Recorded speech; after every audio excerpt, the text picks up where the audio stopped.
Stand-up. To the wall. To the wall. What an excellent day for an August. You'd like that? Are you fucking nuts?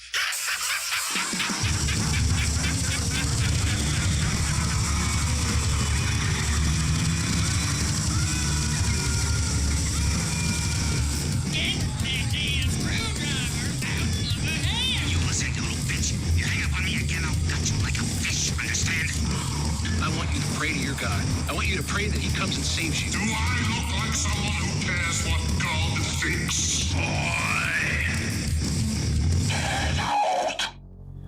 Welcome, horror fiends, to our little show titled What an Excellent Day for a Podcast. We appreciate each and every one of you for taking the time out of your busy schedules to give us a listen. Round the horn, as always, are my fellow horror nerds Danny C., Joe T., David, and I am JC. So don't we all just love a good road trip? A nice long drive, be it with your significant other or with the entire family. Road trips can be fun. And then when nightfall comes, all road trips must arrive at some point of destination. Now insert that same road trip destination into any horror film, and it rarely, ever goes well for anyone involved. Cue those survival instincts, please. But for us horror nerds, we say bring it. Bring on all of that chaos, those long chase kills, the satisfying revenge when the tables do get turned, those holy shit moments. The more, the merrier. And the movie we will discuss tonight, dear listeners, is chock full of them. First, though, let us send a special salute towards Tubi for releasing a very cool little horror flick, one that we hope continues to get discovered by the horror masses, because it truly deserves to.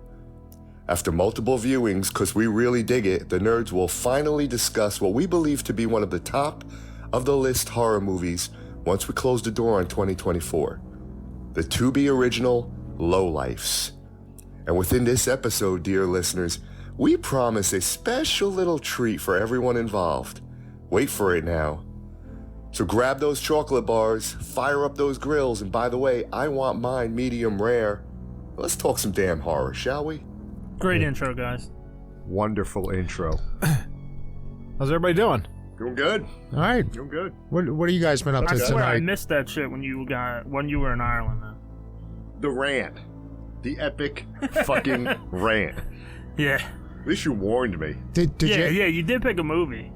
You know what? 3 weeks late. There was no episode today released. So did you ever pick a movie? Is that why there was? That was a sign. I did. We had to delay the episode. I listened to fucking 8 hours of rambling to get to the little 5 minutes of the epic fucking rant. Yeah, so I took 3 things away from that episode. One, Joe likes to talk. Damn right. Yeah.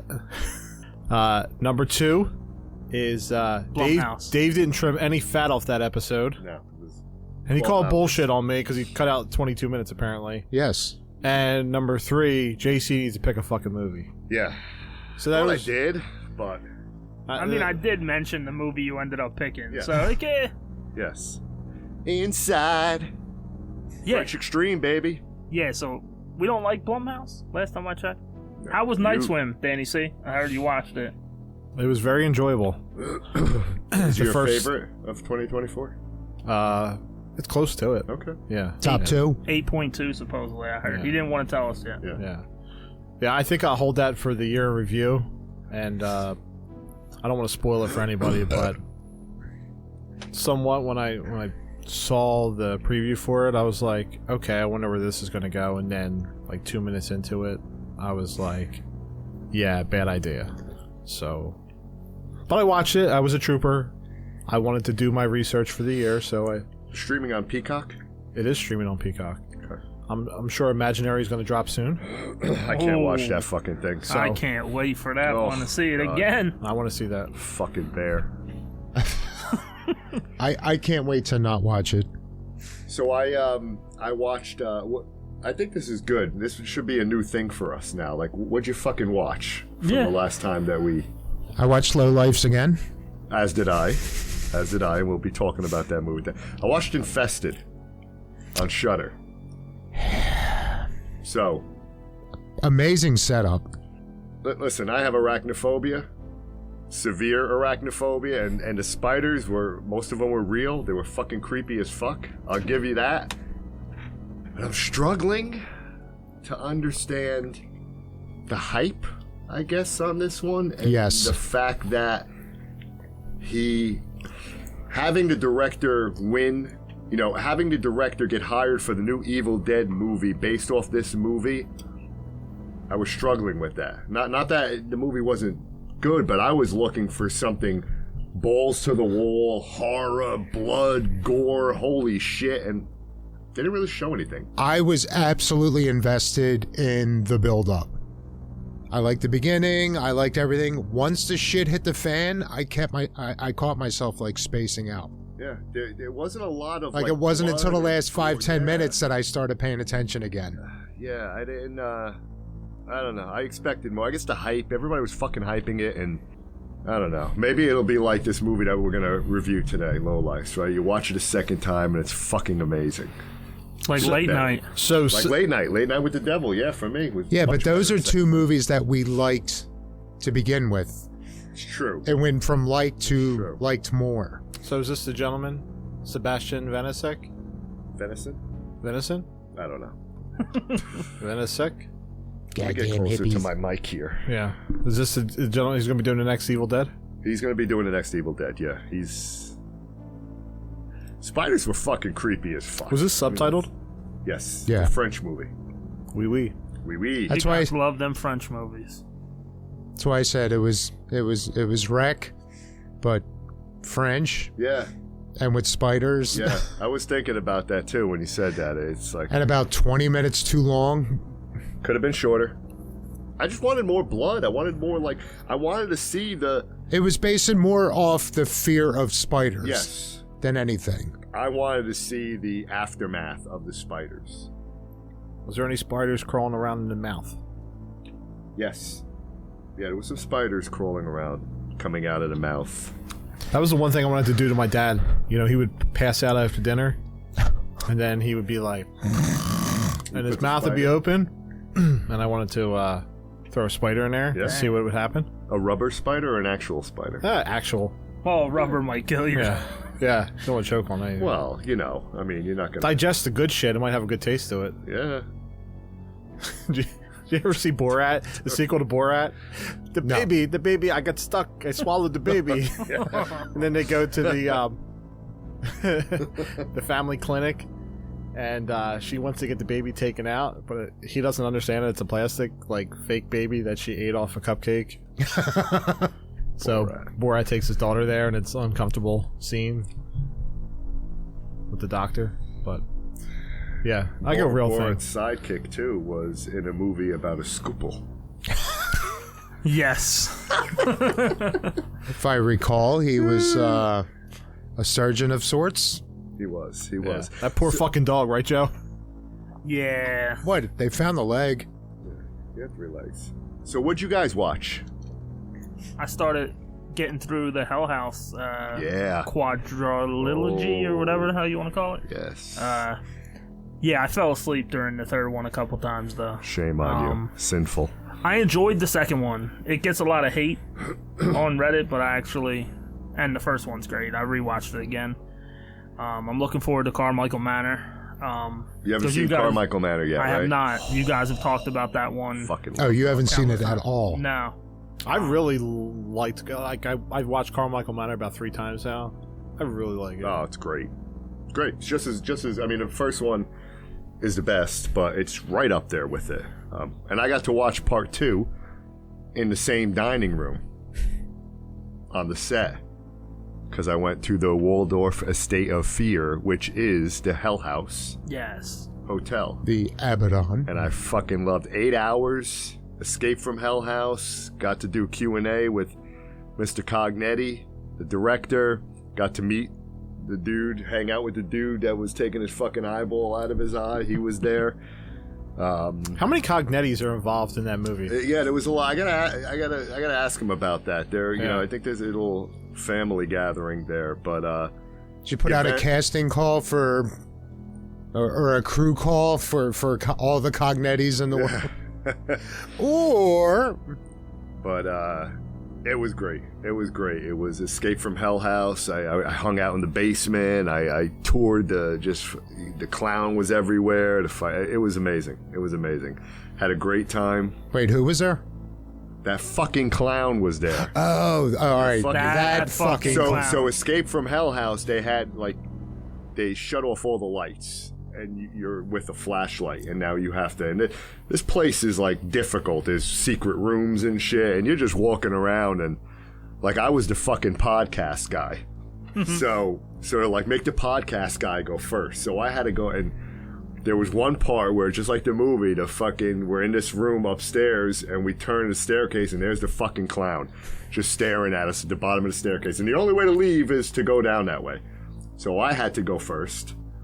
So as I'm going down the stairs, I'm like crunching and squeezing myself. And as I'm passing the clown, he's just fucking turning his head. So I whispered, I said, I'm going to get a fucking tattoo of you on my leg. But, See, I would have probably grabbed his ass. So yeah. good game. It was great though. It was great. And we're gonna do a little Hell House franchise review. We got some cool things in store for the listeners. Yes. For those Hell House fans out there. Yeah, I can't wait. It's gonna be fun. It's gonna be good. It's good. It's good. It's good. Hey. What has else two is thumbs there? and Hell likes to House, Lowlifes, Infested, Night Swim. Night Swim. Tell us how you really feel about Blumhouse, Joe. Oh, fuck Blumhouse, man. I saw Skinamarink too. Part 2 of Skinamarink? Yeah, it's out already? No. Skinamarink-a-doo? Be a sequel, man? Nah. Why not? You never know. Made money. Supposedly Kyle is filming something right now. I checked his IMDb page. All right. I don't know if it's horror, and I didn't really look into it, but maybe. I did say in the duo episode that I will give whatever he comes out with in the future a chance.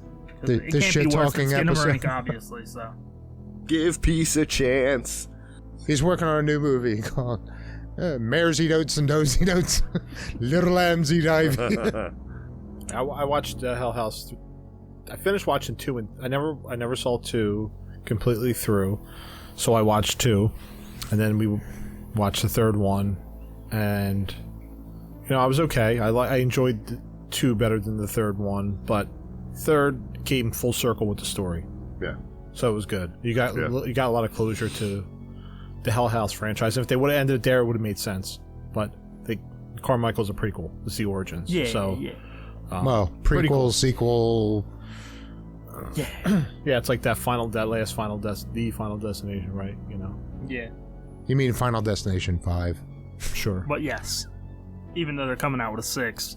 So I don't know how that's going to work. It's a prequel to the prequel. Yeah. So what do you guys think of Mike Flanagan possibly being connected Oh, for to the the extra. next Exorcist? It gives me hope. It gives me hope as well. Yes. Gives me hope He's as definitely well. got more hits than misses. Yeah. Does he have a deal with Netflix? I know he did when he was doing all the King adaptations. I'm pretty sure he was signed up to do a bunch more shit. Well, how do you feel about the whole Crystal Lake? It's not dead in the water though yet, right? I thought they were just A24 just wanted to go in a different direction that it didn't include. Yeah, the director, Ryan I Fuller. think, he tapped out. He said he didn't feel he could do it justice on some level, but it's weird too because I'm so excited that they're making it and like, oh my god, this is going to be great. And then I realized like I don't watch series. So I'm so excited for something that I don't know if I'll ever watch. But I kind of trust A24 though. A24's got a pretty good track record. They do. Of putting some good movies The out ego there, so- hasn't fired up yet. Yeah. Did you ever see Marcel the Shell with shoes on? It's not horror, but Oh. it is an A24. Really? Just watch it. So Don't the go name in of as it is blind as possible. Marcel the Shell with shoes on? Yes, just go in as blind as humanly possible. Wait, is that I a am movie? kind of blind. It is I a movie. I changed my prescription Yes. lenses on my glasses. I can't even fucking see any of you right now. It's like when you were that That's all fucking right. clown. That's all right. that was kind of fun. We got the whole computer up on the TV here, and yeah, I have everybody else reading shit. It's blown up to like 40 inches, and I'm like, what's that thing say? It's a teleprompter, like the roast of Tom Brady. Was that Ethel? Oh. I'm back in the Acme tomorrow. I was going to say, so you haven't found her yet? Ethel. I haven't seen her yet, no. We were talking about Mike Flanagan. I was like, what? I just watched a Mike Flanagan movie. It was Oculus. So. Oculus. Oh, yeah. I've been itching to watch So it good. again. So that was a first time watch for me because I just been, hearing about the light bulb scene. I was going to say, and you just were craving an apple. It's Nebula, right? That's Nebula. Yes. And Slater. Slater son. Yeah. That's what I thought of Dazed and Confused Empire Records, right? Oh, yeah. Dazed and Confused was on the other day. And then whenever that movie is on, I watch it too. I have to watch it. And I don't know why. It's the most uneventful line of the movie, but the whole thing where he's like, "Hey man, are you cool?" And he's like how? And he's like, "Okay," and just walks off. Something about that scene always grabs me. You see the shit going on a dollar bill, man? It's green, too. There's some spooky shit going. Yeah, I thought it was. For me, Oculus was. She was a okay. hip, hip Martha lady. Washington. George come home, she had a big fat fucking bowl waiting for him. She was a hip chick. What are we doing tonight, guys? We're gonna. We're the aliens, man. We're gonna tackle the Tubi original. Yeah. Lowlifes. Fucking Let's Lowlifes, go. man. Salute to the low budget Lowlifes. Shout out to the horror subreddit, because every single day someone posts about it.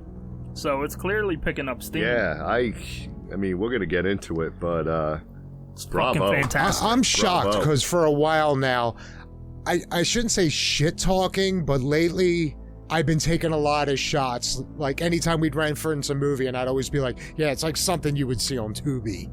And it's like, because I mean, they do have a lot of cheap ass shit on there. I'm usually a lot of saying that. full moon fucking movies and things like that. And it was, I guess I was put in my place because now. Yeah, now you can't say that. They got some good ones Yeah, coming out. You can't say it. I think we got to original. give it the headline: the greatest thing since Murder Size. Oh yes. What? Since, yeah. You didn't watch all of Murder Size. I didn't watch all the Murder Sides, and that's the precise type of movie. That's right? the Like when we perfect talk date about night YouTube, movie. Like I was making fun when you guys were picking all those crazy scroll all the way to the bottom of YouTube horror and find that fucking movie in the corner there that is as B as fuck. No one's ever seen it. Hey, I stand by Knife Corp. Oh, it was Knife Corp? way bigger than bees. What was Death Rink? Remember that one, Joe? Oh, that was fucked. Yeah. That was suddenly went in the amusing. repressed Yeah. file in my head. But Lowlifes, man. Danny C. What was Lowlifes about? Tell Off the our top of your head. listeners. Before he off the top does, of we're my head. spoiling the fuck out of this movie. Yeah. Yeah. Well, listen, our listeners know that we fucking spoil. We're gonna everything. review this and spoil the shit out of it. So, It's free. Go watch it. What are Yeah. you waiting for? And then come back and listen. and kudos to Tubi again. Yes. I can't get enough of Tubi. Yeah, Tubi's it's good, and I don't get a lot of ads either. So And all the shit can't talking I do pull with ads. Tubi, I always go to it. yeah, Always. Tubi's got some good fucking selection, man. I'll watch 20 Tubi movies before a Netflix movie anymore. Yeah, I was just going through Netflix the other day, and I was just thinking to myself, why the fuck do I still have? Why am I still paying for? I this? know why I Cobra do. Kai, baby. Cobra They're gonna Kai. split that shit into three Split it parts. in What the three, fuck is baby. that? But July 28th. you know, there was a downtime where they were on strike, right? Who's that? Oh, yeah. Every- yes, Hollywood. Yes. They were on strike. They weren't. I think I heard that on a podcast somewhere Yeah. about a strike. Yeah. So That fuck 'em 8-hour all. Podcast? So when I guess it's going to start picking up now because I see a lot of stuff. It's like, oh, we're kicking off the new season of this and that. I know The Boys is coming out on Amazon Prime. Bridgerton's coming back on Netflix, and I know it's not horror. I'm just saying, like, I'm starting to see some pickup of shows that were on hold during the not the pandemic, but the Hollywood strike with the writers, and so it's nice to see that they're finally making some headway, and Cobra Kai is another one. So Can't wait for Cobra Kai. Yes. Stranger Things season 5's coming out in like 3 years probably. Really? what's your thoughts on Ralph Macchio again? Ralph Macchio gave me COVID. Because the Mets suck. Because the Mets suck. Mets are actually, well, they were winning. They're probably losing now, but they were winning. Yeah. Well, 2 years Fucking ago, you blew cursed. the division in the Phillies. Yeah, I'm Ooh, cursed, yeah. man. All my And sports. the Phillies went to the World Series. Dolphins, Mets, man. I'm just fucking cursed. Give me a championship before I fucking down 51. I need to see. You'll see and something. Experience something before I take my dirt nap. As Pennywise would say. You mean joy. You want to feel joy one I time want to feel joy. I want to feel joy. of a sports team. Yes. Does your wife know about Joy? No. All right. Does she know, does she And I know called about myself right there. Does she I wanna know feel joy. Does she know about May? She doesn't know about May. No. Or how about Amy? Not about Amy. Okay. Amy from Lowlifes? Well, we're gonna get into it. Yeah, talking we're about going to get into Amy. First, tell us what this All right, movie's so about. Lowlifes is survival instincts of a road tripping family are put to the test when they have no other choice but to stay the night at a remote homestead. Yes. So, Fake news. They totally had a choice. oh, they did. Yeah. Talk about reversing the fucking horror trope. Yeah. Right? That's what I loved about this movie. I was pretty pissed when fucking Vern and Billy showed up, and it was just too cringy. It's like, okay, we're going this. The other guy said it was good. I'm gonna stick with it. But right now, this is very cookie Yeah, cutter. you get Hills Have Eyes vibes. Yeah. The good thing is that the twist is like you're 15 minutes in, and the It's still twist- going. Yeah. Yeah, it's like you know the twist. You kind of get where, all right. Oh, yeah. Well, 15, 20 minutes, boom. It's like, yep, this isn't Yeah. like, It's like, not them. this isn't. Damn. Well, it's- the movie kicks off where you see a guy running in the woods Yes.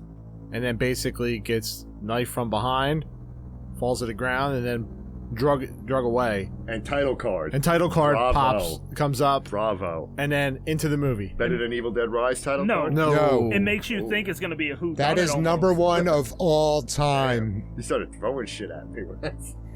No, what the fuck is the matter with Oh, you? happy Mother's Day to Ellie. Sorry it was late, but yes. Yeah. But Happy yes, Mom's back Day to to all the Lowlifes. moms out there. Hope you guys Um, enjoyed your day. Yeah, I thought it was a whodunit after that first kill. And I was like, And then, yeah, we saw, the Although, You guys- cliche hillbillies. and then, after we break the spoiler thing, now I did read somebody's comment on the beginning and how that gave everything away, but we'll get there.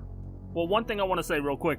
I watched a couple spoiler-free reviews on YouTube just to see how they were talking about the movie. Yeah. And they said, oh, there's a big twist early on, like 10 times. And I'm like, you're giving it away, considering you won't say exactly You what fuckers happened. gave it away at work because you guys were speaking about it, and you were like, "Yeah, you got that twist," and I'm like, "Okay." So I'm thinking in my head as I'm watching it, and I'm like, "All right, these are the killers. These are the psychos."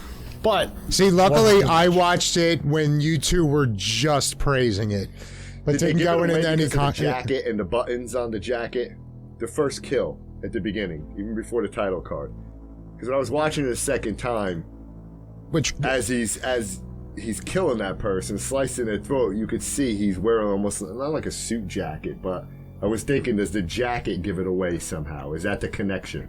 I read somebody mention the obvious thing, but then they also said that they had one in their family, but when he's doing that and you see the headlights off in the distance, they're like, oh, you could totally tell it's an RV. So when they show them okay. in an RV, it was like, well, yeah, no shit. Okay, I was thinking of jacket. I wouldn't have picked up on that. Yeah, no. Because it was just the headlights, but this person that made the comment said, like, oh, yeah, we had that exact same thing in our family, so... Well, I guess anybody that owns an RV is fucked. Okay? In 'Cause most horror movies, you are. You just lost. Yeah, you just ruined the movie. Son of a bitch. Yeah. yeah, but no, as it kicks off, there's a family,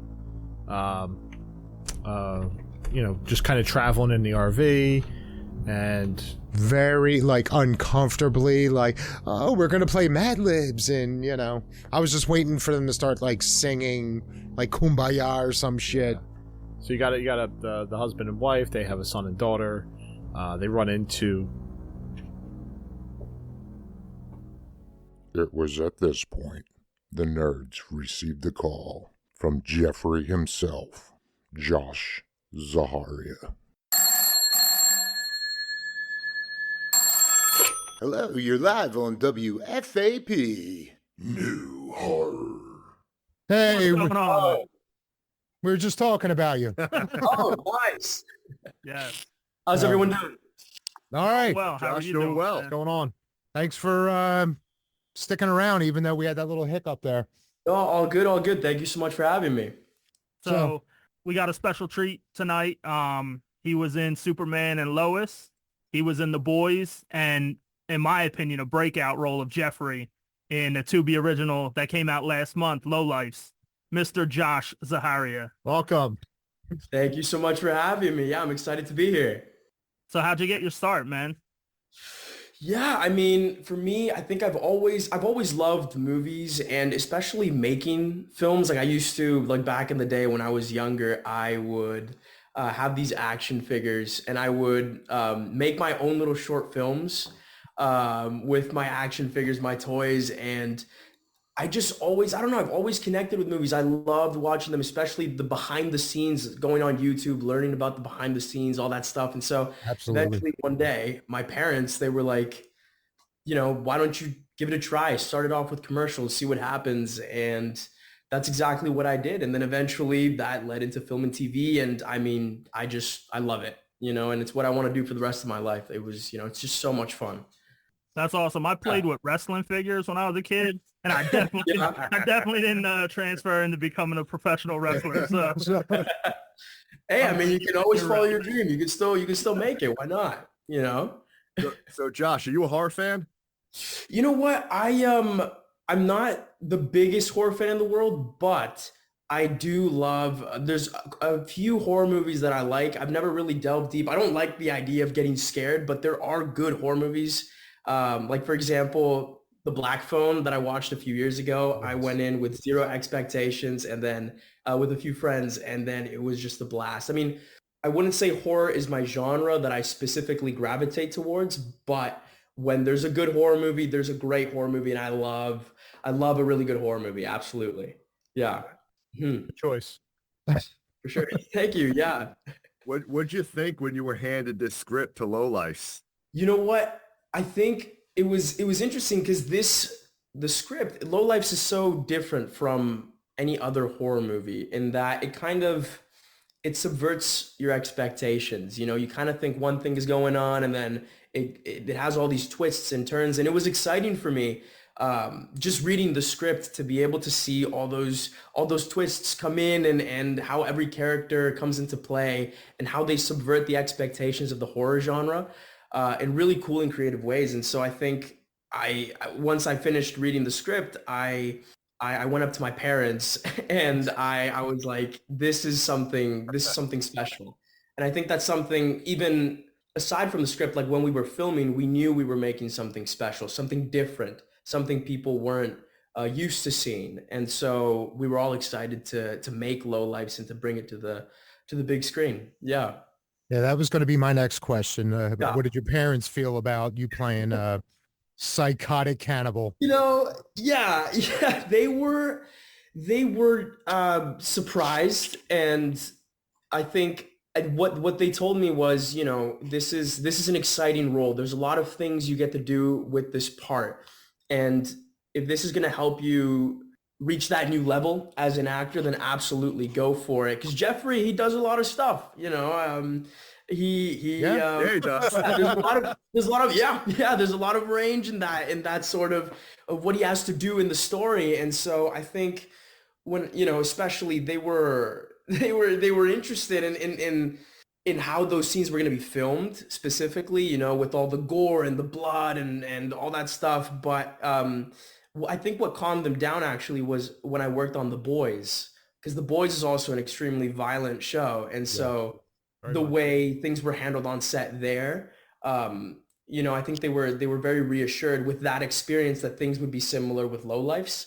And so I think those past experiences on The Boys absolutely helped with the Lowlifes experience, being on set with Lowlifes. And my dad was on set with me for most of the days, and he got to see a lot of the gore, and he thought it was really cool, but he's very squeamish sometimes. Both of my parents are squeamish. I'm squeamish. So seeing the blood and the gore and the body parts and all that stuff on set, It was really cool. Yeah, no, it was really cool to see, but also just very disgusting as well, you know. But the prosthetics were amazing. It was super cool. Yeah. Yeah, the effects are really good. Josh, when we're done with this interview here, can we play the adjective game? Oh no! Oh my God!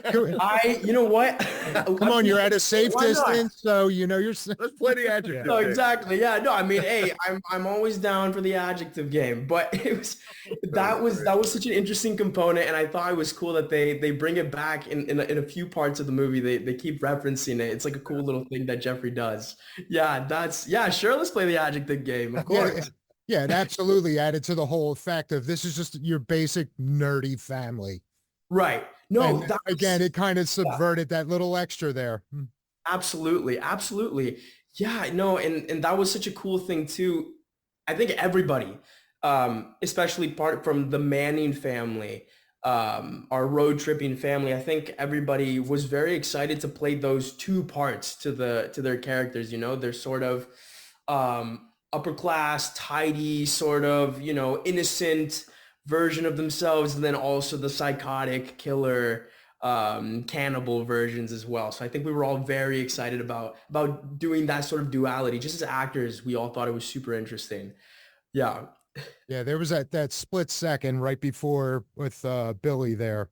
And it's like, all right, is he just going in the other wait a second, and then So yeah, that for us it was crucial. It was crucial to make that twist work, you know, because we knew that was where everything was going to change. And we it was interesting. We filmed it almost in a linear sense.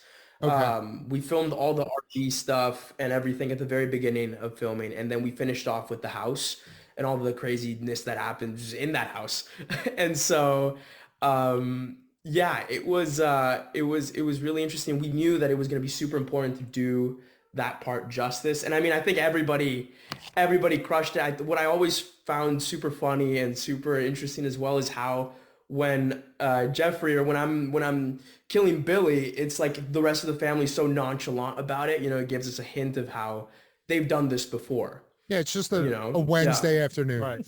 Like, yeah, no, totally. Just a regular Wednesday. And my parents, when they were watching that scene, my dad, he was just my parents, they could barely even look at the screen, you know.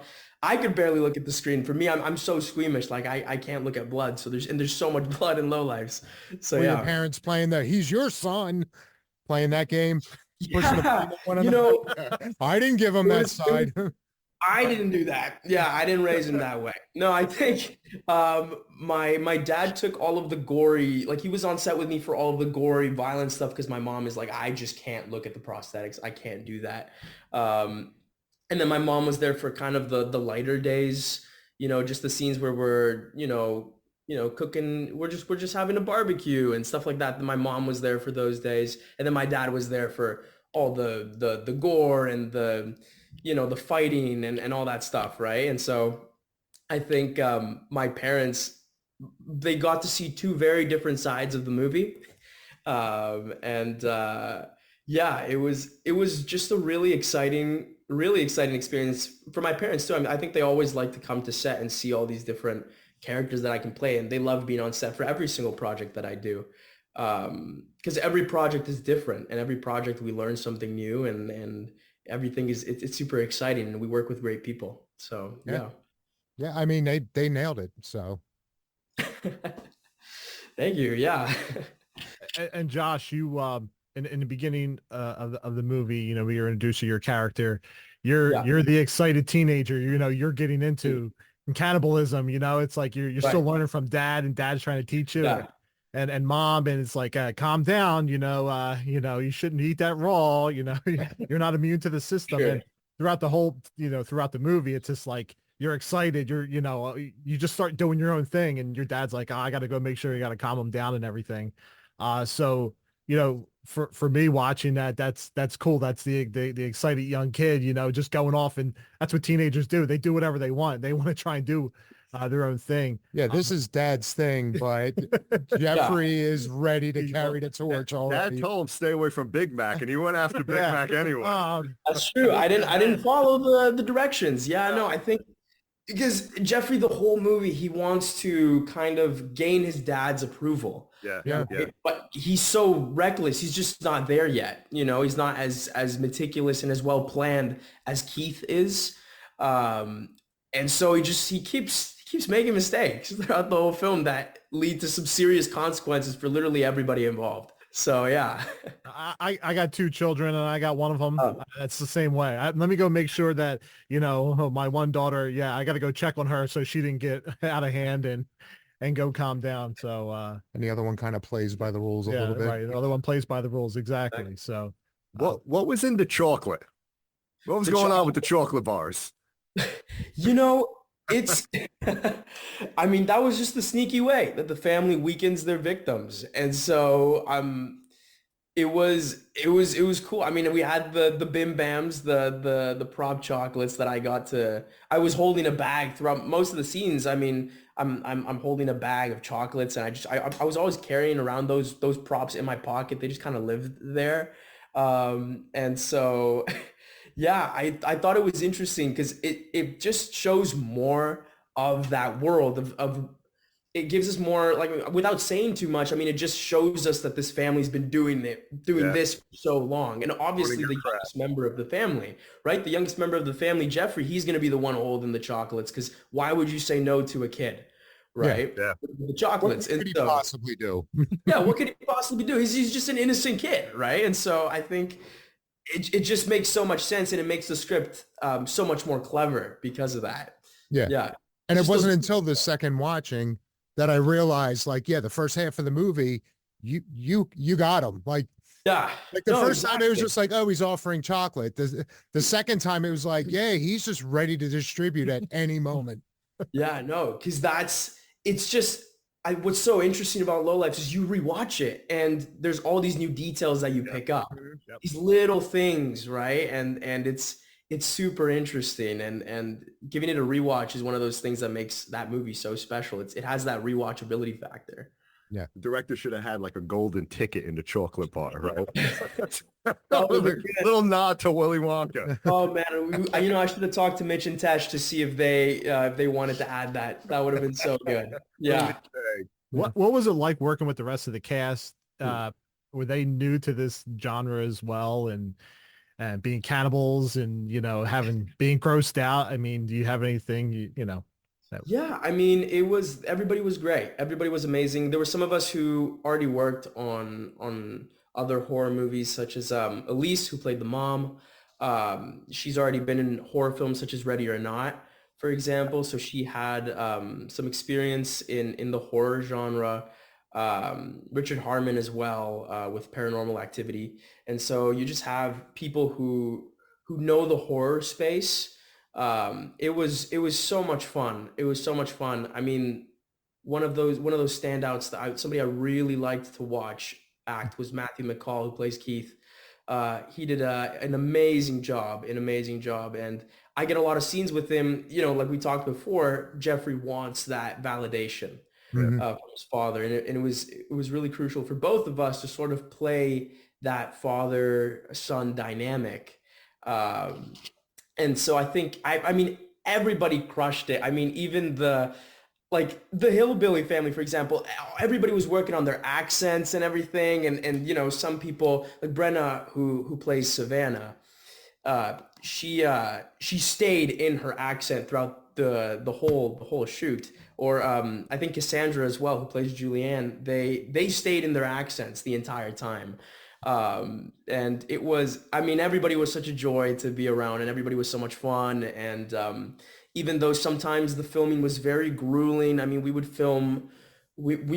be filming at like 2 a.m., so, because for those night scenes, and it was, sometimes we were all tired, and we were all, I mean, especially with the stunts and the gore and this and that, we were tired, but at the end we all persevered through because we knew we were making something special.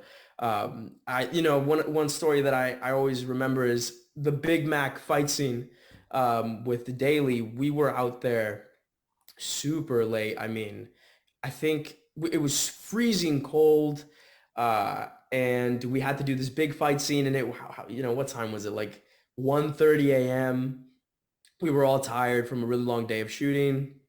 And especially for Daly, I really feel for him because he had all this prosthetic blood on him, right? And so he was freezing. He was freezing cold. And we just persevered through, and we had a great stunt team. And so I think all of us, we really built each other up, and we worked as a team to be able to make the movie and get through it. It does seem like the kind of movie where everybody was having a blast behind the scenes as well. Absolutely. We were all having so much fun. Do you have any funny story like where a blooper happened or a prop, didn't perform as well as it should have? Yeah, there was this recurring joke we had on set. So our editor of the movie, Jason Hamill, he was editing the film while we were filming. So we were sending everything in, and so Jason was good friends with the directors, and so they told us that for some takes, if we could just do these little blooper takes where we would in the middle of the scene, we would break character, just turn to the camera and just yell, "Fuck you, Jason Hamill," right? So we would keep doing that. And that happened throughout the entire duration of the shoot, in the middle of a kill, and then we turn around and look at the camera. It's like, "Fuck you, Jason Hamill." So, and every time we'd find all these creative ways to add that into a scene. And so that was one of those really funny things. And again, it was just so funny to we would always find these really creative ways to input it. And I've seen, I don't know how many "Fuck you, Jason Hamill" bloopers I've seen. I've seen so many. There's a whole collection of them somewhere. Well, is this ever going to get like a physical release on Blu-ray? I wish. Hopefully. Yeah, if they decide to do that, that would be a wonderful I think they should addition. do it. I think it's time to pitch it. We should do it. We should talk to Tubi. Yeah. So I visit the subreddit, the horror subreddit, all the time. And it's at least maybe 2, 3, 4 times a day where I see someone bringing up Lowlifes.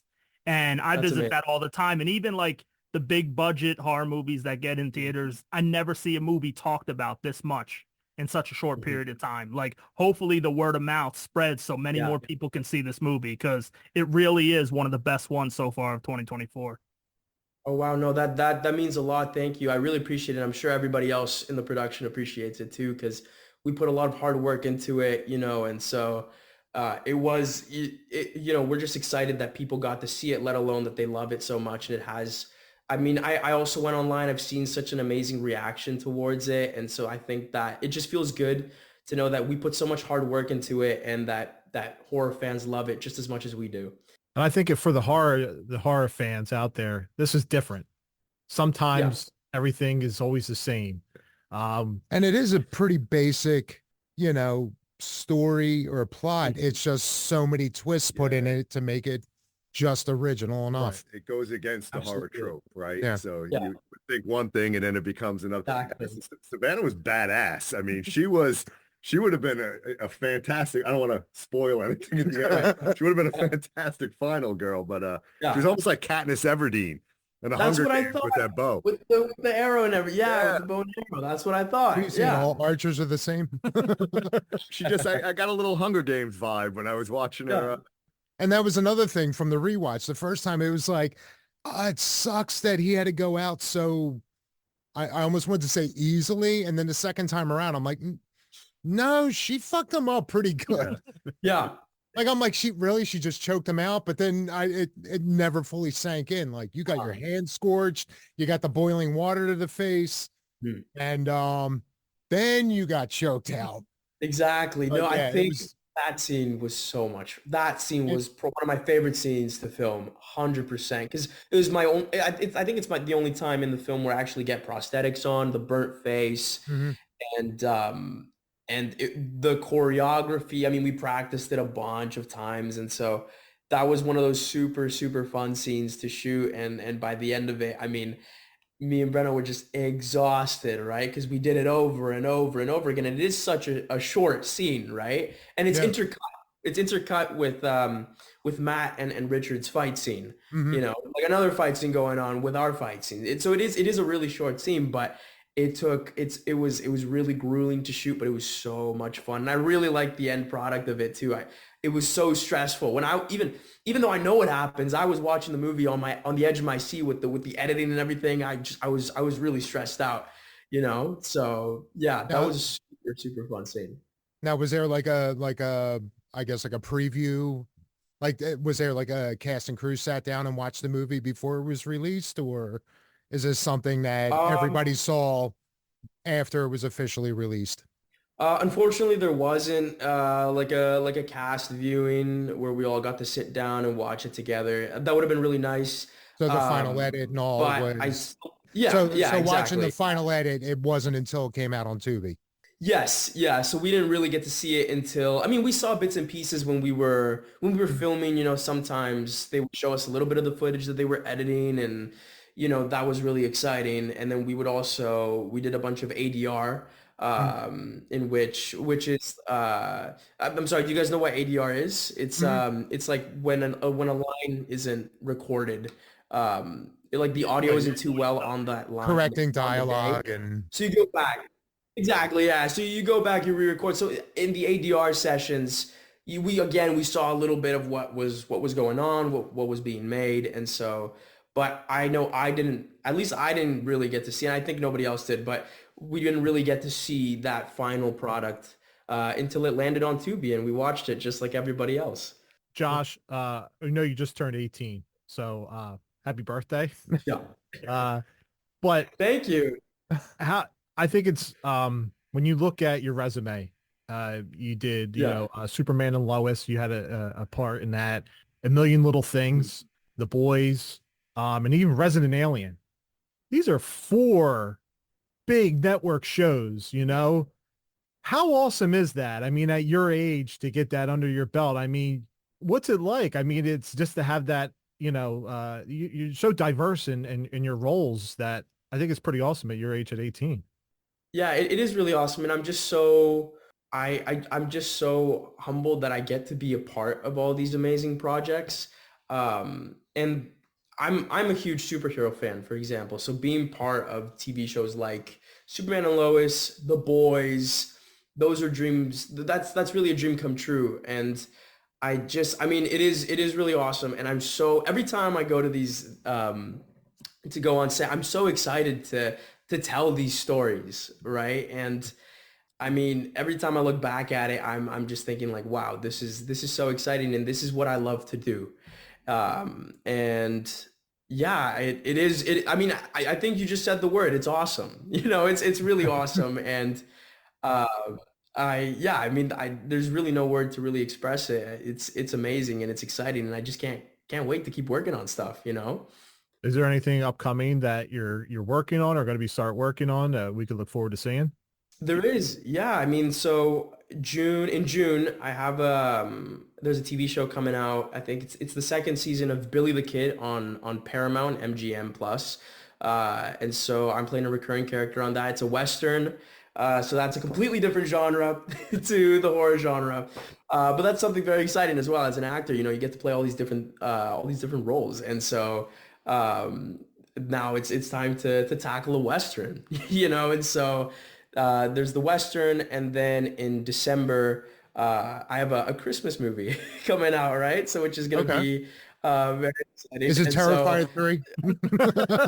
Absolutely. You know what? That would be that would be sick. The Terrifier franchise is very cool.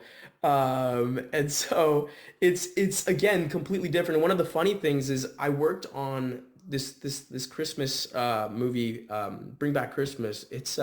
It's like a lighthearted, like Christmas comedy movie, like a family film. Okay. Then the guy who did the makeup on that film, Andy, he worked on the prosthetics for Lowlifes. And so we met again on set for Lowlifes for a completely different type of project, completely different type of job and role. So for me, I'm going from like, this family-friendly movie to this psychotic a cannibal killer, right? And then he's doing all this like this again. It's just a very family friendly project. To all this gore and this blood and all this, and so that was really funny when I saw him on set. I was like, "There's no way, that's so cool, right?" And so there's that, and then there's one more that I still can't talk about, unfortunately. But I just finished filming it, and so I'm excited to announce it when I can. But yeah. All right, we'll be keeping an eye out to it. The Christmas movie, is that something that's going on streaming, or is it getting a theatrical release? I don't know yet. We'll see. We'll find out. Find out it's who an, picks it's it a up it's a and it's an whatnot. indie film, somewhat like Lowlifes. Well, I mean, it's not Well, really not like like. Lowlifes. They're two polar opposites, right? But it's an indie film, and I mean, like I said, it's completely different. Like, and so that's exciting, but for a completely different audience. You know what I mean? That's those are the things that I'm currently working on and that are in the near future. Josh, I got a two-part question for you. What would be your dream role, right? Yeah. What would be your dream role, and what actor or actress you would absolutely love to work with? It's a great question. That's a great, two-punch question. I think for me, one of my dream roles is to be okay, so there's two things. So the first one is I've always wanted to tackle like a fantasy sort of project, something, I don't know, because I haven't done that yet, and so it's one of those itches that I'm just meaning to scratch, right? And so something sort of fantasy, something, I was a fan of the Percy Jackson books when I was younger, so something very similar to Percy Jackson in that sort of way. Or for example, and then another type of project is, I mean, like I said, I love superheroes. I want to keep working on superhero projects. Being part of Marvel and DC is one of those things that would be really exciting for me and that I would love to be a part of. And then in terms of actors, I mean, there's just so many. There's so many I'd love to work with. I mean, I think like, for example, Leonardo DiCaprio is one of those that I'd love to work with. Joaquin Phoenix, Ryan Reynolds, The Rock. There's so many. I could go on and on about people I would want to work with, because there's just so many people, Seriously, the secret project is Deadpool 4, right? Oh yeah, totally. No, for sure. I'm very excited for Deadpool 3, by the way. You get Marvel and Ryan Reynolds in one shot. There you go. 2 in 1. Kill two birds in one stone. I was a little nervous that it was Disney at first with Deadpool, but I think we're okay. Yeah, I saw the trailer. I was like, I think we're good. As soon as Deadpool came out, he started, spewing his jokes. I was like, we're good. We're okay. Yeah, and then Hugh Jackman's return, like, it's gonna be sick. It's gonna be good. Yeah. It's gonna be really, really cool. Anyone else? No, I was gonna say, you could plug all your social medias and I mean, plug away. I mean, you can follow me on Instagram. For now, it's just Instagram. It's at Josh_Zaharia. Zaharia, I get some people can't really spell it. It's Zaharia. And so that's where you can follow me, see what I'm up to, and see what's next. Awesome. Josh, you a Cobra Kai fan? Oh, I love Cobra Kai. Oh, yeah. I love Cobra Kai. Yeah, I'm so excited for the next season, and I know I'm friends with the kid who plays Kenny, Dallas Dupree Young. We worked on a movie called The Main Event together, and so that's such an exciting opportunity for him, and so and that is such an awesome show. That is it's just badass. That show is badass. I love Cobra Kai. Oh my god. Yeah. What do you think about them dropping the 3 parts, like the last season of 3 parts? You know what? I'm excited. I remember when they did that with Stranger Things, where they dropped the 2-parter, and at first I wasn't a fan of it because I binged the first part of Stranger Things, and then I had to wait a whole month to watch the next part. But I don't know. I feel like it keeps the show. It makes it kind of stay relevant for longer. For a longer. Keep you wanting. It keeps you wanting more, and I think that's why, for example, shows like The Boys work so well with its weekly release. I love Cobra Kai, and I am excited that they're doing 3 parts. And what is it, 16, 17 episodes? There's a lot of episodes. Yeah. Are you guys Cobra Kai or Miyagi-Do? Oh yeah, love Cobra Kai. All of them. I'm the outcast. I mean, I grew up watching, The Karate Kid, right? I mean, it's amazing to me how it just lived for so long, and so many different generations of kids are kind of just, seeing it and then going back and watching the original, right, and connecting all the dots. It's just cool. It's great that they can continue that story. So. And they're making that new movie, right? Yeah, that's right. That's right. Yeah. Nacho and Jackie Chan. Yeah, that's right. They're making the new one. No, yeah, I love Cobra Kai. Oh my God, you read my mind. I always joke. We went to a horror convention and we got to meet Ralph Macchio, and left there and I got COVID. I always joke that Ralph Macchio gave me COVID. No, Ralph. Oh my God, how could he? So, Josh, you live in Canada? I do. Yeah, Vancouver, BC. Okay.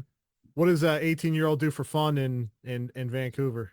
It depends, because honestly, Vancouver's weather's horrible. So, it's usually just very rainy and gray most of the days. And so those are the days where you go to the movie theater and but then during the summertime, so we're getting closer. So now it's so sunny. It's just the weather's beautiful. And so there's a bunch of different places, right? You go to the beach, we have an amusement park, which is great, called Playland, PNE. And so that's a really fun place to go. There's a lot of things to do. If you have kids who are like around the age of, say, 6 or 7, Science World is the place to go. I just became a tour guide right now. I'm just explaining all the different places. Yeah. But yeah, those are definitely those are the spots. I think those are the spots, 100%. You can always jump in an RV and go camping, Josh. Yeah. Just when all else fails, just pack the family up. Yeah, just go for a little barbecue doesn't hurt anybody. Are you into sports? I box. Yeah. Okay. Yeah, boxing. And so I try to go as much as possible. Like to the boxing gym, I try to go daily. And I just love the sport. I love doing the sport. I love boxing. And then I also love watching it too. And so, yeah, boxing 100%. I used to be into basketball a lot though. I used to be part of my school's team, and I fractured 7 fingers during my time playing basketball. I fractured my finger 7 times because I was in defense. So I would always reach for the ball, and the ball would just hit my finger, and then it would just So all that built up damage, but we're good now. So yeah, you have all that nerve damage. So now boxing, you don't feel a thing. No, exactly. I don't feel the thing now. Exactly. Yeah. The basketball helped out with the boxing, totally. So I'm sure a Rocky fan, right? Creed, the Rocky movies. Yes. Yeah. 100%. Oh yeah. I love the Creed movies, especially. Done a nice job with the Creed movies. They did great with the Creed movies. I think my favorite one out of the 3 is probably the first one. What about you guys? See, I like 2. I like the fact that they brought back, Ivan Drago's son. Yeah, I love it. But again, the first one kind of introducing where, Rocky gets to learn that that's Apollo Creed's son, and he's going by another name, right? Because he doesn't want to carry that. Exactly. So, yeah, but they did a great job with that. Yeah, and I kind of liked the third one was kind of different because even the fight, like the final fight, like with the final fight, it was almost. I saw an interview where Michael B. Jordan said that he wanted to do it more anime style. I'm not the biggest anime fan in the world, but I really enjoyed it. I thought it was different from the other 2 movies. Yeah. And I thought, the third one was, while it isn't my favorite one out of the trilogy, I think they're making a 4th one too. But while this third one, it wasn't my favorite one, I really like the Creed movies. Yeah. They did a nice job with them. Yeah. You could just talk to me about any movie and I'll just start. I think I'm just the biggest movie nerd out there, and so, because I love to talk about these things and yeah, it just, I don't know, it gets me going when I'm talking about the movies. Yeah. Okay. Top 3 of all time and go. Oh man, oh my God, that's so tough. I think you asked for it. Yeah, no, you know what? I set myself up. I think Spider-Man Across the Spider-Verse. I really like that. It's the second one. I like the second one more than the first one. Okay. Even though I love Into the Spider-Verse, it's a top 10 movie for me personally. Into the Spider-Verse, the first one. It's a top 10 of all time. But for some reason, I think the third one, the second one is just a notch better. I think the stakes are just higher. I don't know. Something about it. I like it more. Then I really like, I mean, it depends. It's interesting. I had this conversation on set for Lowlifes, actually, where we were talking about our favorite movies. And I remember I talked about 500 Days of Summer, which is a completely different type of film. But that movie made me cry so much. It was so sad. The Perks of Being a Wallflower as well. Those movies just struck a chord for some reason. And then I don't usually cry during movies. But 500 Days of Summer, Perks of Being a Wallflower, and A Dog's Purpose. Those are the three movies that made me cry ever. But I think going back to top three, Across the Spider-Verse, 500 Days of Summer, and I'm torn because on one hand, I loved the experience of going to the movie theater and watching Infinity War and Endgame, but I also really liked watching 1917 when it came out. So it's just, don't even get me started on top three because now I'm just rambling about all the movies. You know what I mean? But yeah, that's just those films. So yeah. Yeah, so we've been talking about it. We've been talking about Infinity War and Endgame, and JC has not watched any of the Marvel except for Guardians 1 and 2 and 3. I know. And we were like, it's like you got to be there in the theater when it came out and watch it. It was like the best two superhero films put together. And the story it told was pretty amazing. Josh, he gives me a shoebox of all Blu-rays of Marvel, and he puts them in order for me. So you got to watch this one, and you got to watch this one, and I didn't have the time. You got to watch them. I mean, I get it. It's a bit of a chore because there's like, what is there, like 30 something Marvel movies now, and then there's the TV shows as well. There's just so much to watch, but I think Phase 4 had as much content as the first three. Yeah, I would have to. It really did. Phase 4 had so much. It was. I don't think I've watched all of them. I still have to get through Echo. I haven't started Echo yet. That new Disney Plus show. Okay. Yeah, I've been a little out of the loop the last couple ones. A little bit. Me too. I mean, I'm just trying to find the time to catch up because I do want to catch up. I am excited to catch up, but yeah, I at least my recommendation is at least watch phases 1 to 3, up until Endgame, and then just watch the first 23 movies. Yep, 23. There you go. Just you won't regret it. Listen, no, totally. I mean, there's a few. I'm sure there's a few you could skip. Like, there's a few you could probably skip, but for the most part, just watch the first 20 something movies and get the Endgame, and then trust me, you'll feel satisfied once you're take a week off work, never leave the couch, just like I did with Game of Thrones. I binged Game of Thrones. I never watched Game of Thrones. I never got around to it. Yeah, Game of I don't Thrones know. is good. I mean, I think I saw the pilot like 4 times. Yeah. And never got past it. My wife likes to watch all the Chef Ramsay, right? So I love the cooking shows, Hell's Kitchen, Master Chef, Top Chef. So trying to, I travel a lot for work, so it's kind of difficult. So for sure. You know how many MCU movies you could blow out on a flight? I know, but I keep watching Hunger Games or Friday. Now I'll watch Lowlifes on my flights. Yeah, well, there you go. Rewatch Lowlifes as many times as you want. Oh, watched it last night again. We loved it. There you go. Fantastic.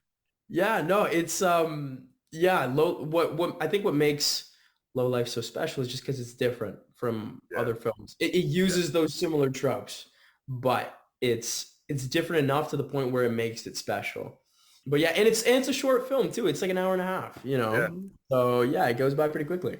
Yeah, you got to change things up, and that's what that movie did, right? It just kind of reversed things a little bit, So yeah, that was a great movie. No, thank you. I appreciate it. Yeah, for sure. And I think everybody else in the cast and crew would really appreciate that comment as well. All the positive feedback has meant so much to us. You know, And the acting was amazing. I mean, all you guys, the acting is what made that movie too, right? It's just really it was amazing cared to about work the with. Yeah. No, it was amazing to work with such a talented group of people. I mean, I would look at, for example, Matt McCall's script, and it was filled with notes, like acting performance notes and stuff that he kind of little ticks and mannerisms he wanted to bring to his character. And I think everybody was just locked in and ready to deliver the best performance that they could for their characters. Even if they didn't have the most amount of screen time, everybody made the most of it. You know, like Ben did great. Ben was, you know, he's only in it for the first 15 minutes. Yeah, and he maybe. crushed it. Yeah. You know. So yeah, it was great. I remember. I was going to say, and I kind of feel please go for it. because half our episodes, I always make a comment. They're like, "Oh, what was such and such movie like?" And I'd be like, you know, it's like, you know, Tubi grade movies, and right. I mean, I watch a ton of shit on there, but it's like, yeah, it's all low quality, you know. So when Joe and eventually JC brought up about like, oh yeah, they got this new, exclusive movie on there, it was like, okay, I'll give it. And it was like, holy shit, they do actually make good movies in-house. So yeah, it was a pleasant surprise. No, yeah. No, for sure. I mean, Tubi can produce some really good stuff. Absolutely. Yeah, for sure. Well, Josh, I mean, it was no. I was probably going to start talking about random stuff again. Go for it. Well, I said IMDb's got you pegged as a standout up and comer in Hollywood, and so far with your resume, you look like you're headed to good things in your career. And we want to thank you for I know we had some technical difficulties to begin with tonight, but we just want to thank you for coming on, and we wish you the best coming and also just coming on. We're calling it an excellent day for a podcast. We cover, horror and the horror genre, past and present. But, this was a fun movie that we talked about. We see it on X a lot, formerly known as Twitter. But they're always talking about it. We always talk up good things about good movies. And this is another example of a good movie for 2024 to start off with for us to absolutely talk about. So far, definitely a top 5. Oh yeah, absolutely. Wow. Awesome. That's great. That's really wonderful to hear, honestly. Yeah. And I mean, it's, thank you so much for all the kind words. Yeah. About that means a lot to me. Thank you. Yeah. Well, we appreciate you, Josh. We're going to follow your career now. Absolutely. Great things are coming, my friend. So thank you so much. I really appreciate it. And thank you so much for having me too. Yeah. You guys are doing great stuff. Yeah. I mean, the, horror movies, there's so many great ones out there, and there's films out there, like for example, like Lowlifes and a bunch of other films too that I think deserve to be talked about, absolutely, that limelight for sure. I mean, this is like our preference, but yeah, I mean, we watch all kinds of things. So. I think we quote more non-horror movies than we do horror movies when we do the podcast. So we talk about horror while quoting everything else. Right. We start talking about Cobra Kai and stuff. I don't know. That's like, yeah. We're like 4 self-proclaimed horror nerds. I mean, we got horror tattoos everywhere. We enjoy it. That's awesome. And meanwhile, we're talking about John Hughes movies. I was just watching Pretty in Pink the other day. Isn't it the anniversary or something? Yeah. Right. Breakfast Club was on. Another classic, Breakfast Club. Breakfast Club. It is a classic. Ferris Bueller's Day Off. Yeah. Yeah, of course. You know your history, Josh. So that's awesome. Well, thank you. Well, Josh, we appreciate you, man. Thank you for your time tonight. Thank you guys. Thank you so much. Really appreciate it. Like I said, we're gonna follow your career. We wish you nothing but the best. And Lowlifes will forever be a staple in our conversations when we talk about horror, because it was a great movie and we enjoyed it. Awesome. That's awesome. Yeah, I really appreciate it. Thank you so much, guys, for having me. Seriously. Okay. Thank you. Take care, Josh. Be well. You too. Thank you so much. Have a great day, guys. All right. Thanks, Josh. Thank you again. Take care, buddy. Previously on What an Excellent Day for a Podcast review of Lowlifes. So you got the husband and wife. They have a son and daughter. They run into. And now, back to the show. Run into who, Danny C? You let me know when you want to start. We're started. We're rolling. Rolling. All right, you know what? Fourth wall time again. Keep the Lowlifes rolling. So anyhow, we're in the middle of a conversation, and we got ourselves a Zoom call from... Mr. Zaharia. Yes. Yeah. So, yeah, we're a little disoriented now. And, and it's had giddy. Yeah, we got to speak with Jeffrey. Yes. Still had the burns on his face and all. Yeah. He's healing up great. Nah, that was... he looks good. He looks good. I think our listeners are going to enjoy that. Josh is a great kid. Got a bright future ahead of him. Very fun. Yeah. We had a great little interview here and talked about Lowlifes, talked about, movies in general. So it was pretty good. Ralph Macchio giving COVID. Ralph, if you're ever listening to these episodes, he probably didn't give me COVID, But it sounds cool. Exactly. And how many podcasters can say, yeah, the great Ralph Macchio gave me COVID? Exactly. In song. I think it was the line that I was on that gave me COVID. Here's the thing. We don't know truly. All those fucking people that were mashed in that room, fucking standing online waiting to take a picture with Ralph Macchio. I thought you meant a line on a mirror. We don't know truly if Ralph Macchio gave you COVID, but we don't know if he didn't give you COVID. That's right. Listen. So, we'll never know. But it could be. Yeah. I'm curious if he got COVID too. Maybe I gave him COVID. You never know. What was the podcasting hack you gave me a little while ago, Joe? Just say it allegedly a bunch of times. Oh, yeah. Allegedly. He might have given you COVID. Allegedly. All right. So, all right. Everybody else has got a dumb picture and an autograph. You got a virus from them. That's right. Yeah. That's right. Yeah. That's why you can't. You have no sense of smell or taste or anything, right? No, I can't. No. To this day.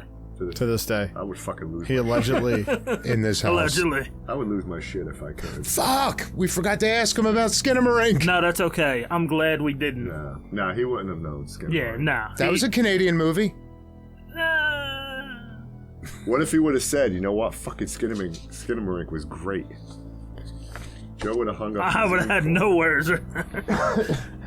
He would have dove over this and killed the fucking call. Like, do you think you're gonna watch Infinity War and Endgame? I might now. I might because I mean, they're great movies in themselves, but they're they're even more effective. You gotta watch. Yeah. If you run through the other 20 movies. Look, it's if there was 3 movies or 4 movies, then it's different. When there's 20-something movies, you gotta invest into it. But that's a you and wifey you can invest together. And Barb loves those movies. Right. She'd watch them. She loves all that Marvel stuff. I see bargaining potential here. If she slips in a few more horror movies, you'll... Yeah. And again, you only have to watch the first 3 phases. Tried to get her to watch Late Night with the Devil. It wasn't... She's like, nah. So what turns her off about it? I don't know. It's a late night concept that she can easily understand. That's what I told her. And she likes possession movies. So it's like the best of both worlds. Yeah, I'm like, you dig possession movies. She loved Exorcism of Emily Rose. She loves The Omen. She watched all The Omens. She could tell me about The Omen better than I could fucking tell her about The Omen. You might have to slip it in one time. Just the movie. It's all for you, JC. All right, back to Lowlife. Yes, back to Lowlife. So you got this family in the RV, and then they stumble upon a few rednecks. Yeah. Country bumpkins. Yeah. Vern and Billy. And they're looking for whatever the fuck his name was. Mueller? Yeah. Mjolnir? No, yeah. Mew Mew? Yeah, Malor. Yeah, that's Melnor. Yeah. Yeah, he didn't last very long. And he had the backwards R's. What the fuck? So Jeffrey had the notepad from that dude, right? Because that was his notepad. That was his Mad Libs. Mad Libs, yeah. Yeah. Adjective? Yeah. Noun? Red. Green. All right, no. All right. I hear you. I got you. Blue. Get the fuck out of this RV. So they run into Billy and Vern, and they kind of stop. They actually approach them during their little picnic, and kind of see what's going on, and you feel like they're going to be a threat to the family. And they kind of make everything kosher, and Jeffrey gives a chocolate bar to them, and they go on their merry way. And then as they wind up the RV, take it for a ride, start heading back towards the house they're going towards, they run into Billy and Vern again with a broke-down truck. And a shotgun. Where they said, hey, we just need you to darndest take thing. Billy to go... truck broke down. What they have in the bag... in the back of it, because they set it up perfectly, like these guys were fucking, some kind of animal, probably an animal, right? Yeah. What's in the bag? What's in the bag? And then the twist happens. Yes. We're gonna spoil shit. Yeah, of course we are. That's what we do all the time. Yeah. So, pause. Go watch Lowlifes. You'll thank us later. Trust me. Fantastic movie. Come back, because now we're in spoiler territory. I'm pretty sure we spoiled stuff already, but fuck it. Yeah, but Yeah, just in case. Yeah. So they take Billy to go to the house so they can get a truck, to go back and... get the spare vehicle from Pa. Yeah. Come back, pick up Vern. And the next thing you know, Jeffrey gets way too giddy, and he stabs the shit out of Billy. So... And the horror trope is reversed. Right. Who you think are the killers? No siree. Nope. And it was great because he did it, and they're all just, you got mom and dad up front. They're just turning around like, don't pull it out yet. He'll bleed all over the place. Like, just real calm, nonchalant. Like, we've been there, done that. I think that's what made the scene even better. Because it's like, oh, they've definitely done this before. Like, shit, he kind of jumped the gun, but all right, well, just don't make a mess. And then, cut to they're walking around in the hazmat suits and the whole prepping dinner, white suits, and they got multiple freezers everywhere. It's like fucking Omaha steaks.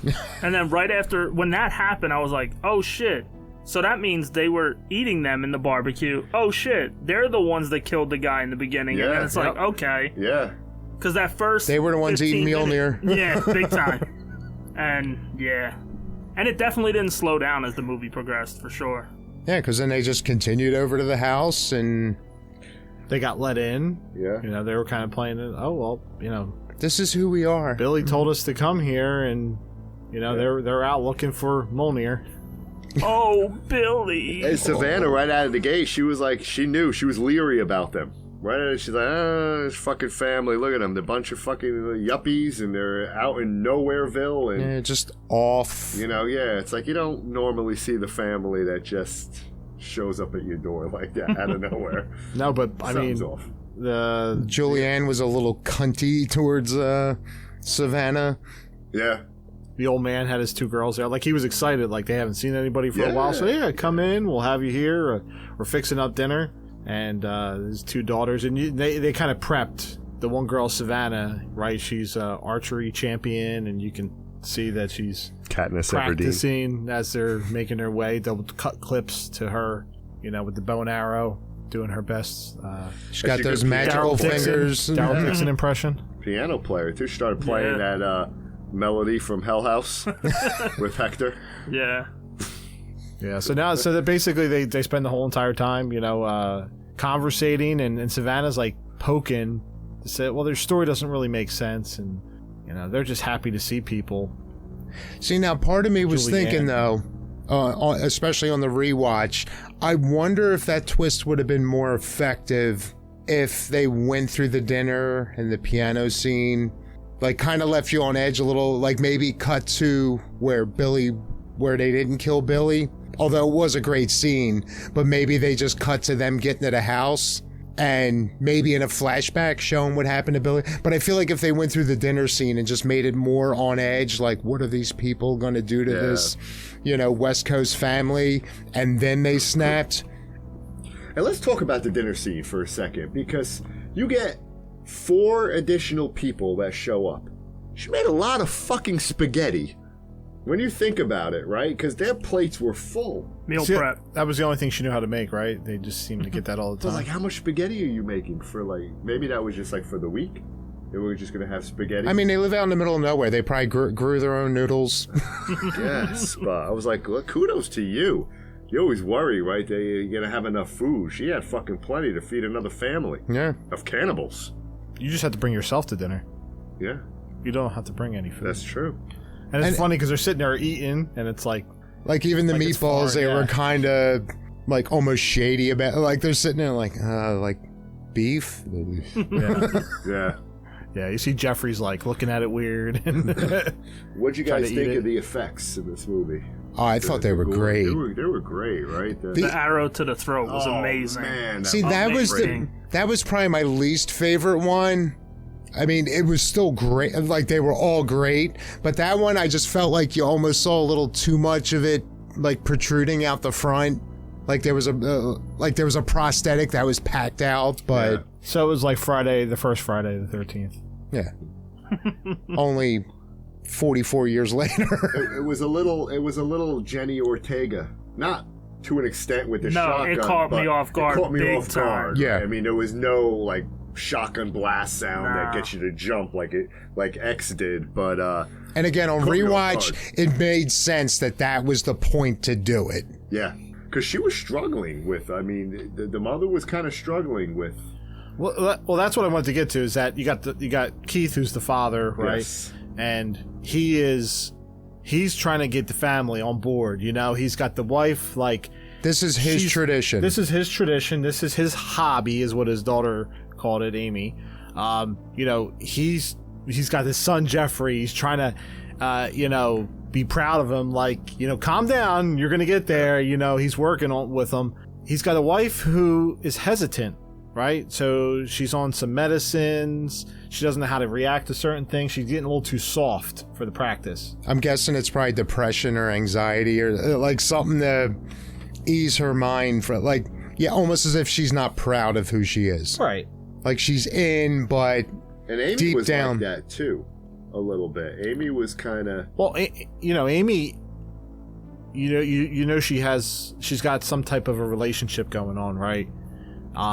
That as she's talking to Savanna and kind of opening up a little bit, her mom's the only one that knows about her relationship of with Blair. With Blair.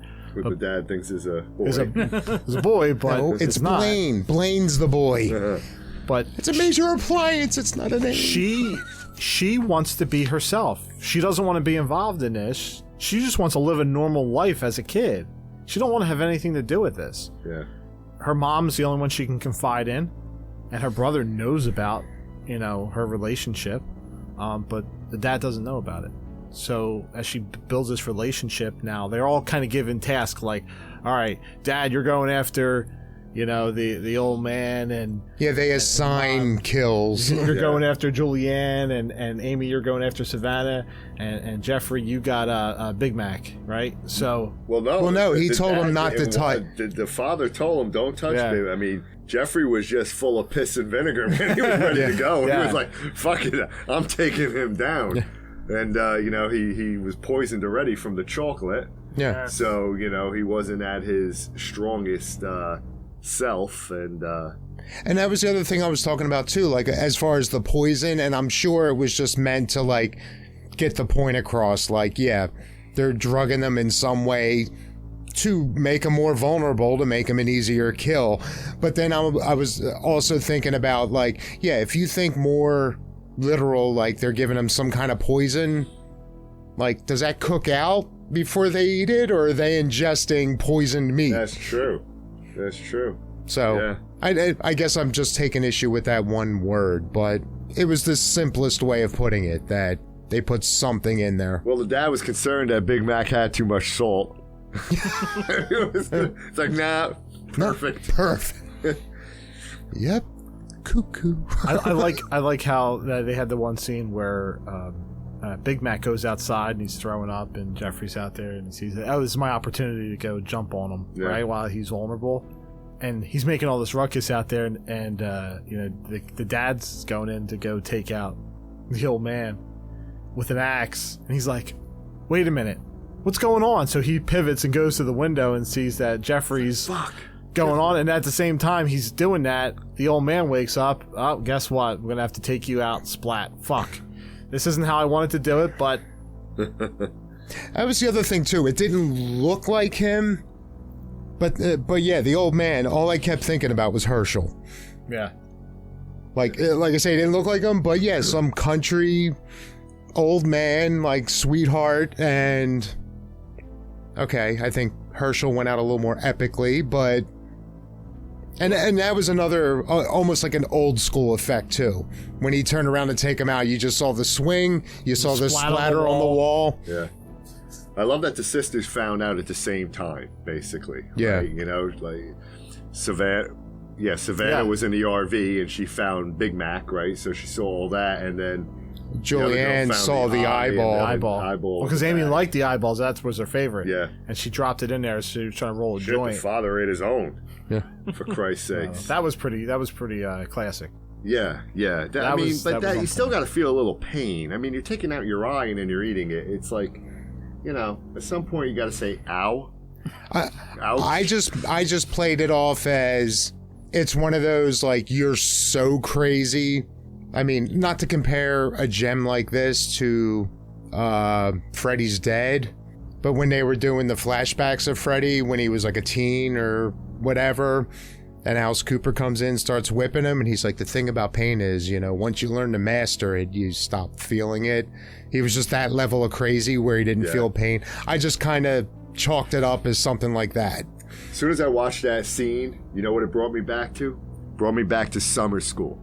With fucking Chainsaw when he's got the bubblegum eyeball, right? And he starts chewing with the pencil going through it, right? Yes.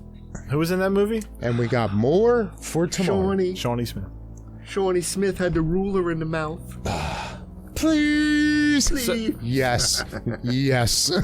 So Amy and Savanna, they, you know, had some relationship building they had to do in her room, and they had to become more, you know, Amy's trying to figure out a way to, you know, take advantage of Savanna's vulnerability, and she kind of has second thoughts, you know, as she starts hooking up with her, and you know, she grabs a knife, and then she ends up falling on it, and then she has an opportunity to go and stab her and kill her, and Savanna just like gently kisses her and kind of goes and gets some bandages for her to help her and stitch her up and whatnot. So she obviously had a soft spot for her. After she just had a hard spot for her. I thought Amy was going to get, you know, I didn't think she would go full bore at Savanna. I guess Savanna killed her mom. Oh, yeah. Oh, I'm sorry about that. There we go. I'm trying, because the camera's right here, and it's like set up for the interview piece. Yeah. And it's like I'm trying to look at Dan, so I'm all discombobulated right now. Well, she was upset because her mom was the only one that she can confide in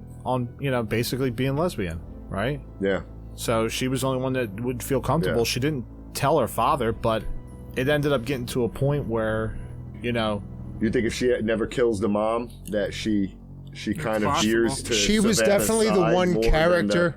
The family? She was definitely the one that kept me most on my toes, because it was like, she seemed like she was accepting of it in the beginning. And then the whole Savanna thing went down, and you saw the struggle, like...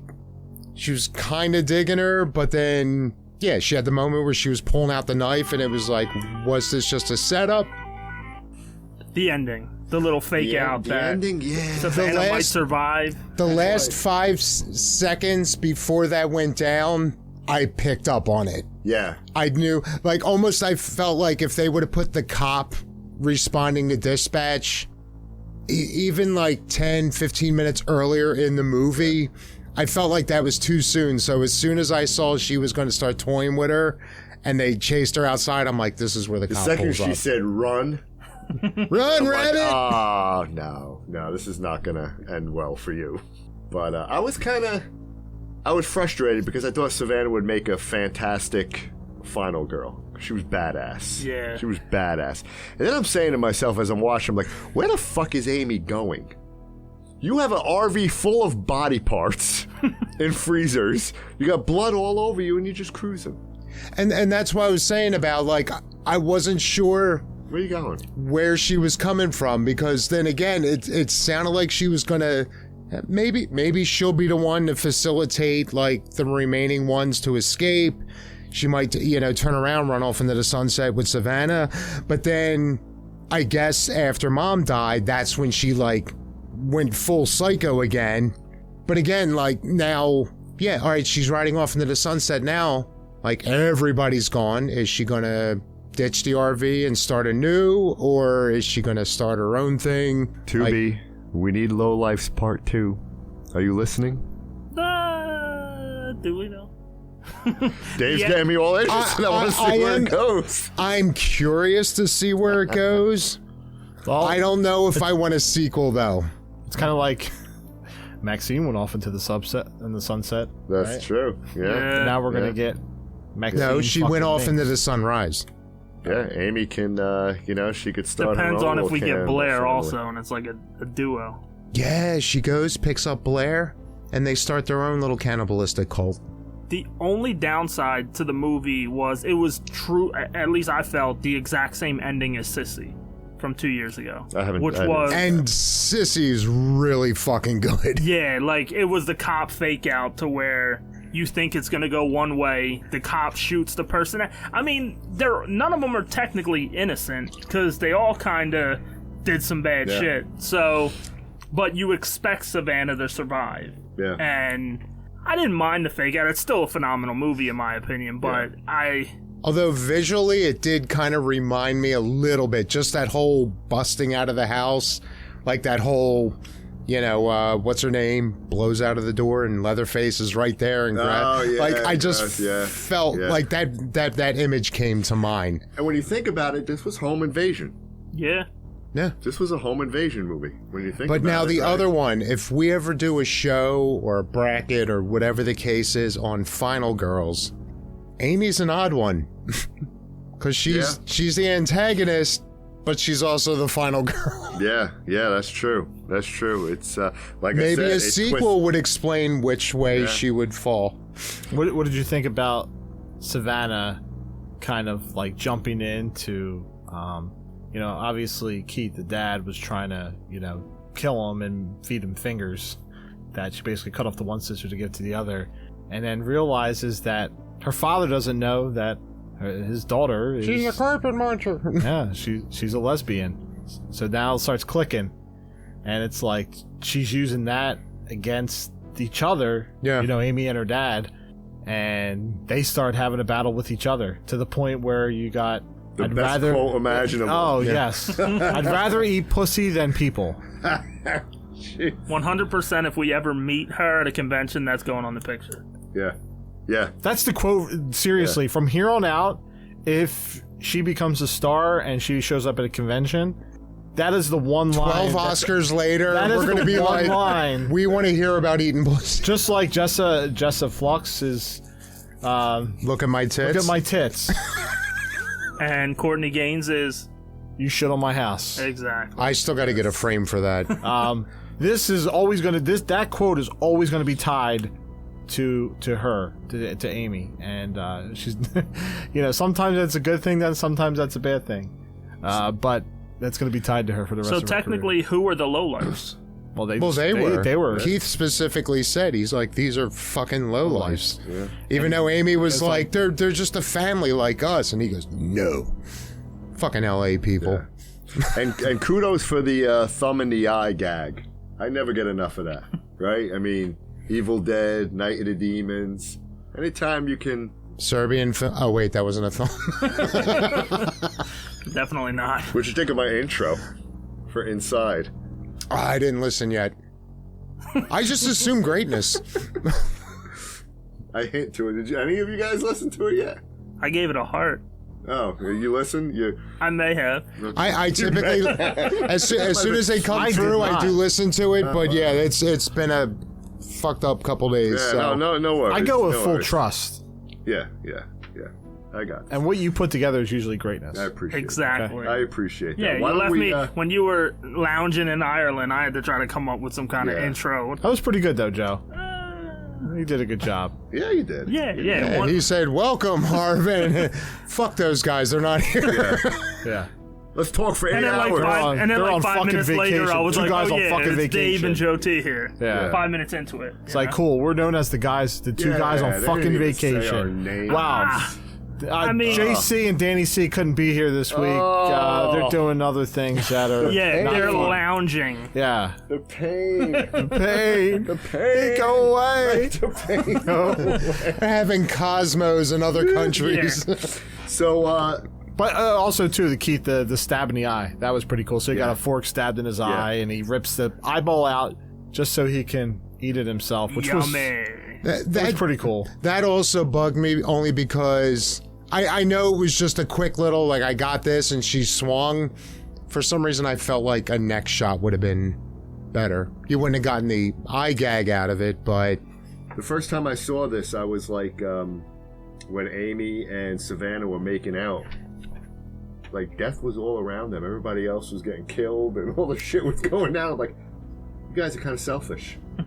Tending to yourselves while everybody else is fighting for their lives. It's almost... They smoked a joint, right? They did.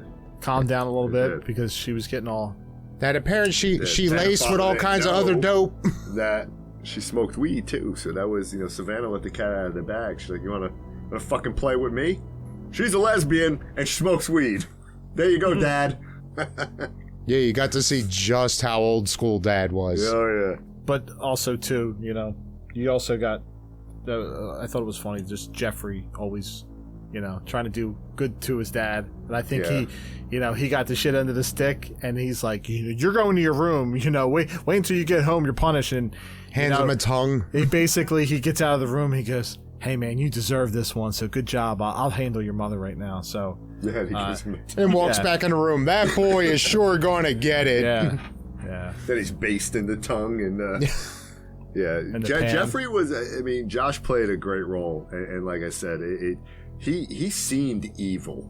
He played evil well. Yeah. Right, because it's like when I'm watching that movie, like out of all the family, I'm like, I wouldn't want to meet Jeffrey in a fucking dark alley. No. He had this smile of like... He had that grins, like you're like evil, this kid's dude. bad shit. Like he's going to do some bad shit right now. Yeah, like he's one not to be fucking toyed with.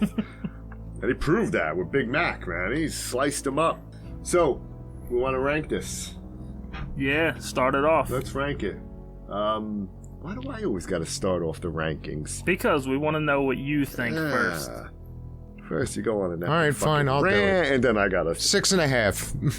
Oh, you saw? Oh, okay. Is that real? 6.5? All right. Yeah. I definitely liked it. I mean, it's a Tubi 10.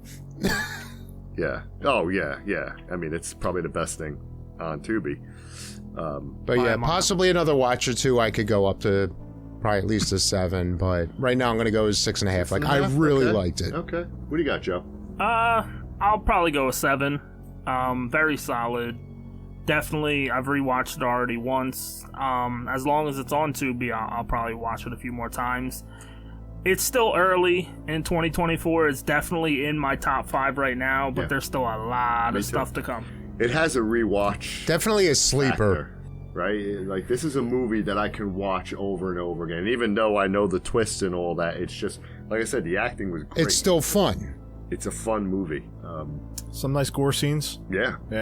Even that throat slash in the very beginning, like that was really fucking... I didn't expect the movie to get as campy as it did based on that initial kill. And I like the little shot with the sledgehammer to Dad's head, too. He got a little chop meat going on there. So. I got shots of Glenn and Abraham going through my mind when I watched it. Yeah. God. All I could picture was Lucille. Oh. So wait, Amy got Glenn's eye? Yeah. What do you got, Danny? Mama Maggie. Yeah, actually, I liked it the second time around, so I know we were going to cover it and interview Josh. I liked it better the second time, and I was at a 6.5. I thought there were some parts of it where it was like they drug it out a little bit. Certain scenes they drug out to add, some more color to it, give some character development, and even with the cop as well. Talking with Vern, and just kind of didn't know if he should go to the house or not based off the phone call that he received, and certain parts I felt drug out a little bit longer than I wanted it to, so it didn't lose my interest. But overall, I thought it was a really good film. It was different. I liked the whole cannibal family, and it just had enough humor to me. I enjoy humor in a horror movie. That works good for me. I like those shots at like Dad was definitely over the top. Yeah, like he was almost Stu level, fucking wisecracking. Mm-hmm. It was enjoyable. Stu from Night of the Demons? No, from Scream. Oh, like I got that. Stu in Night of the Demons, though, right? Wasn't that his name? I don't recall. There was a Bosch and Chud. There was a Bosch. And Derek. Yeah. Yeah. Pick up the phone, Derek. Derek. Pick up the phone, Derek. I need my pictures. But you need my picture. I know you're there, Derek. I know you're there. JC. Yeah. I really like this movie. I watched it again last night in anticipation of the interview and recording here, and I loved it even more. I mean, this movie the acting was great. I love that it went against the norms of the horror tropes. I love the twists. The gore was good. It was tight. It was just a tight, short, like even Josh said, it was an hour and a half, right? It was just a tight, well-constructed movie. And I mean, for me, I'm gonna take it to a 7.5. That's fair. I really enjoyed this movie, and this is a movie, like I said, that even though I know every scene and I know the twists, I can put it on in the background or watch it one night and enjoy it every time I watch it. Yeah, the twist gives you that holy shit moment, but that's not the movie. Yeah. Like some movies, they bank on that twist for people to go see it and all. This had a really interesting twist to it, but it was still an entertaining movie beyond that. Yeah. And again, given the fact that we interviewed Josh, right? And we were praising it before we spoke with him. Oh no, absolutely. But how cool he is and all that just kind of brought the movie up to another level for me. You know? So I enjoyed it. It's definitely in my top 5 so far. I mean, we got a lot of year left. Right? I mean, Alien is the most anticipated we're almost halfway there. That's true. We just passed halfway to Halloween, but now we're halfway to 2025. We got Terrifier 3. We got Alien. Maxine. Alien. I'm on the fence about Maxine, though. I don't know where it's going. And that's why you eliminated Mia Goth so early. That's true. That's true. That's true. Linda, you should have won that fucking bracket. That was a preemptive strike, knowing that Norman was going to get shot down early on. So, this was maybe if Mia got killed in the shower. 9.5. So we got some cool things coming up for our listeners, right? Absolutely. I mean, we got a lot of cool, we got a couple of, other interviews that I think our listeners will enjoy coming up. And we have, we're going to do the Hell House franchise soon. So we're going to devote an episode to, that fucking clown. That fucking clown. And for me, Hell House, it's one of the best horror found footage out there. If you haven't seen it, go watch it because it's amazing. And you can find it on Tubi. You can find it on Tubi, that's right. And there's no fucking Legos. Yeah, watch the director's cut too. Watch the director's cut for the first one. Which is also on Tubi. Yeah. So, and if you are following us, then you have to now go watch them because within the next few weeks, we're going to be spoiling the shit out of them. Yeah. Absolutely. Yeah. Yeah. Just watch them for what they are. They're great movies. And that bitch in 2C. What's that? I said and that bitch in 2C. Yeah, 2C, man. 2C. I went into 2C. I went in that room and I saw the bed there and Sarah wasn't there, but oh, she was there. She might have been there. She was there. Yeah, I just couldn't see her, like from beyond. Right? That's why you weren't allowed to take video, because if you took video, you would have seen that she was there. Yeah, but I sat in the same, and I had to, and I even told the people, I said, I'm sitting here. I sat in the same spot that the girl sat, looking at Paul's bed, and I just leaned against the wall with the angle perfectly. So that was pretty cool. All right, guys. Yes. Great episode. Absolutely. As always, my fellow horror nerds. And a few speed bumps, but yeah, we because the interview will take place shortly after this. Stay creepy, everyone. Enjoy. Peace. We out. Fuck Blumhouse. I didn't say Skinamarink. Fuck Skinamarink. Ah, there you go. End the Love episode. Skinamarink. End the episode.